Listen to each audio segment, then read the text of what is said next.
Bwana leo bwana na nipo mtaani nataka kujua tu kwamba watu jue tunatofautiana sana, wengine hawaelewi maana ya mimba. Nataka nijue kitu kimoja. Mimba ni ya mwanamke au ya mwanamume?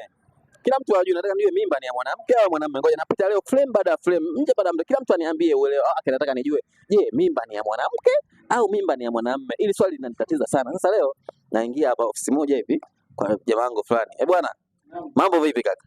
Poa. Shwari? Shwari kabisa. Naona una touch screen nini? Kawaida kaka. Au sio? Yeah. Sasa kitu kimoja nataka nikuulize ndugu yangu.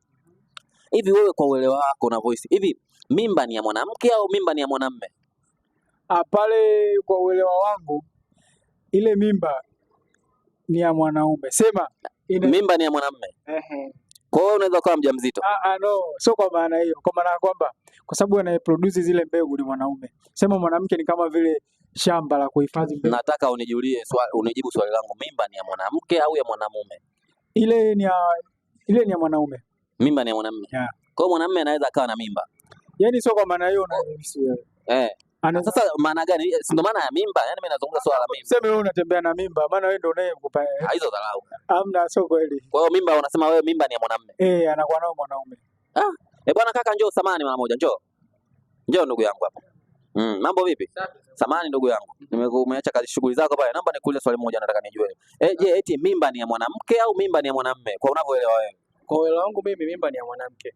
Mimba ni ya mwanamke. Kwa sababu yeye anabeba mimba. Yaani mimi nikawa nimempa tu. Yaani mimba ni ya mwanamke. Kwa mimba ni ya mwanamke. Lakini sasa kuna mwanamke unaona akipita hapo, labda kuna mdada pale nje nimeona akapita ana mimba.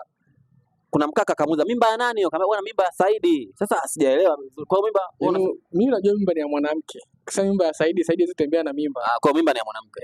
Bwana huyu jamaa ananiambia mimba ni ya mwanamume, huyu mwenzake ananiambia mimba ni ya mwanamke. Mpaka sasa hivi bado sijajua mimba ni ya nani. Hebu tushuke hapo comment yetu, unaweza kuniambia mimba ni ya mwanamke au ya mwanamume? Nachoka mimi kujielezea.